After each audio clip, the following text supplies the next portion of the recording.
أهلا وسهلا فيكم بقناتي الجديدة، وأتمنى منكم تدعموني وتشتركوا بالقناة وتشاهدوا الحلقة للأخير. ويلا نبدأ بالحلقة 9 من مسلسل تحت سابع أرض. وهون أخته لموسى اجت تقدم بلاغ، فقالت لازم يكون موسى موجود لحتى أقدمه لها البلاغ. أما عن شو ما بنعرف، هلا بنشوف.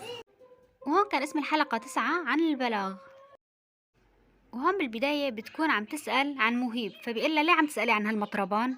فبتقول له انه سألت شغيله وقال لي انه مختفي. فبقول لها هلا اكيد ملحوش مع شي شميمة وماله فايق من البلبعة والكبتنة، قصدها على الكبتاغون. وبيقول لها ليش كل هالاهتمام؟ فبتقول له لانه يتيم وماله حدا. وهون العميد سميح بيكون عم يتواصل مع الأخبار بس مباشر مع رئيس فرع الأمن الجنائي بخصوص الدولار المزور يلي عم ينتشر بالبلد. وهون الضباط عم يضحكوا بين بعض، فعم يقولوا انه العملة متعوب علي مشغولة كتير منيح. فموسى بيقول له مو قد ما وصل المقدم فجر هو بذل مجهود كتير كبير وبذل مجهود أكتر من طاقته، بس للأسف صعب جدا نعرف مصدر هالمصاري من وين. فالعميد سميح بيقول له هاي العملة عم تنشغل هون ولا برا البلد؟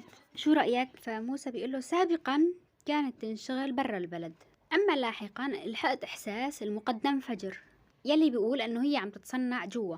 فبيقول له والله يا سيدي نحن أمام جيل بندوق وملعون بتتوقع أي شيء منه سيدي.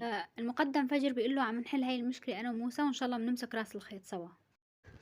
وهون موسى طلب يلقي شعرا، يلا لنسمع هالشعر سوا. وهذا مقاله الطيب: أي محل أرتقي، أي عظيم أتقي، وكل ما قد خلق الله وما لم يخلقي محتقر، محتقر في همتي كشعرة في مفرقي.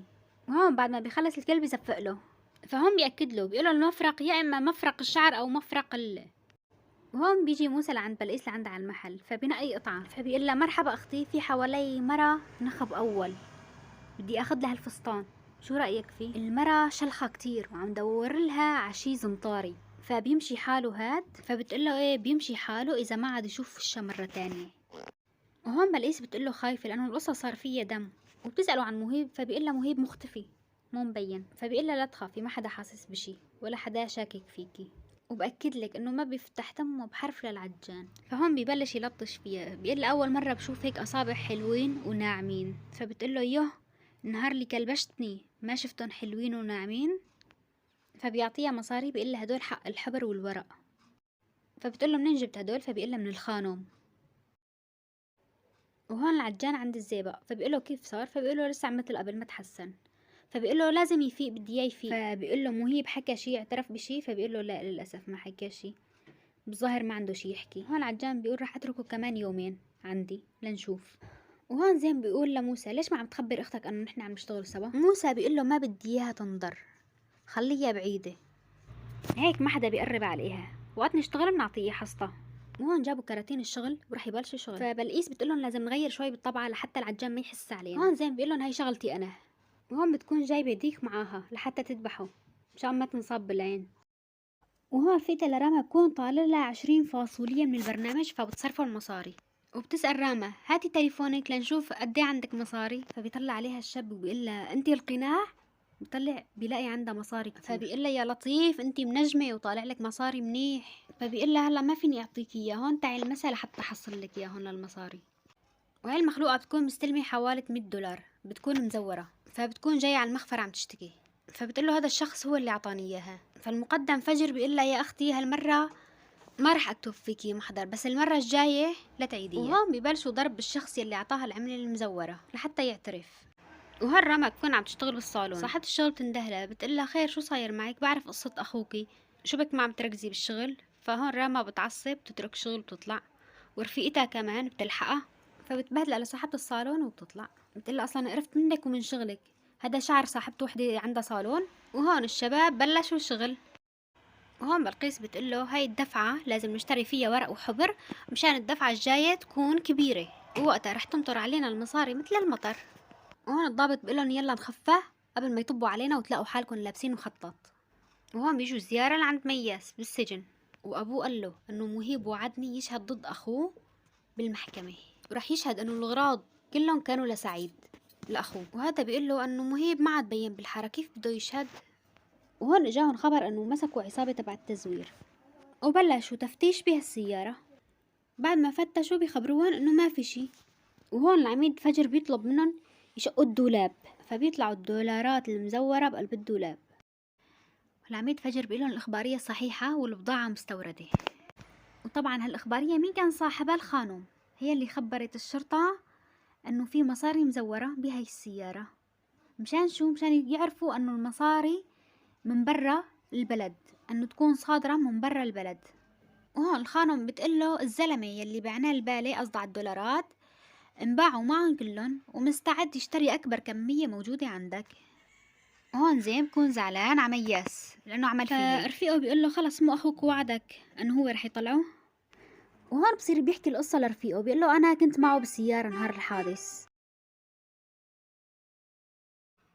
وهون رنا بتكون بالمخفر مشان تقدم بلاغ. موسى بيقول لها لشو البلاغ؟ مشان شو؟ فبتقول لهم جوزي مختفي وبدي اقدم بلاغ. فهون موسى بينصدم، بتقول له صار له مختفي اكثر من اسبوع واسمه مهيب مصطفى. وهون بيكونوا رايحين على البيت بالسيارة، وفجأة موسى بتجي الدوخة تبعيت الراس. طبعا هو كل ما بيعصب او بينزعج بتجي هي الدوخة. وهون بيتقتلوا هو واخته كرمال مهيب. بيقول لها ما لقيتي الا ابن الاحبه تتزوجي؟ فهي بتقول له انا ماني صغيره، صار عمري 35 سنه وتزوجت واتطلقت وصار عندي ولد، هذا خريج حبوس تافه نجس. وهون موسى بيقول لها مين وصل زين بايد مهيب وبايد العجان؟ مو انتي اللي خليتيه يشتغلوا معه؟ وبقول لها من يوم ورايح لساني ما عاد يخالط لسانك، لا انا اخوكي لا بعرفك ولا بتعرفيني. خدوا. وهون حققوا مع الزلمة يلي لقوا معه مصاري تزوير، وقال صار له 2 عم يهرب مصاري تهريب مزورة على البلد. وهون أنس وليلاس بيتوعدوا بالحديقة، فبيحكي لها عن أبوه أنه أبوه شخص كتير منيح، وكنا بنروح أنا وياه وبنوزع مصاري على الفقراء، بس العالم هي ما بتحبنا. فليلاس بتقله أنت ما بتشبه أبوك بالمرة، أنت قلبك طيب كتير. فأنس بينبسط وبيقول له أول مرة بنت بتقلي هالكلام. فبيقول له أنس أنت كتير حلوة، وبيكمل كلامه عنه بيحبها بس هي بتوقفه. وهذا رفيقه للعجان بيقول له بضاعة جديدة نازلة على السوق أحسن من شغلك. بعد ما بيفحص العجان بيقول أنه بتشبه ورقتنا كتير بس مو هي، ومستحيل تكون شغل هون. فبيقول له لا بلدية يعني شغل هون، وأكل السوق أكل بسموها القرش. فبيقول له قلت لك أنت كبرت وما خرجك شغل. فبيقول له العجان أعطيني شوية وقت. بيقول له ليش لأعطيك وقت؟ هذا حقه كله مصاري. وهون الضباط كانوا سهرانين مع بعض مثل كل عادة، كل واحد بيحكي قصته. فجر قال انه مانو متزوج، ونزار متزوج وعنده اولاد.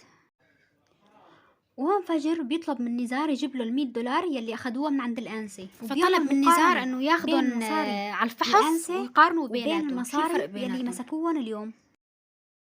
وهون الزيبق فتح عيونه، فبيتصل بالمعلم العجان وبيقول له انه زيبق فاق. وبتخلص الحلقة، وان شاء الله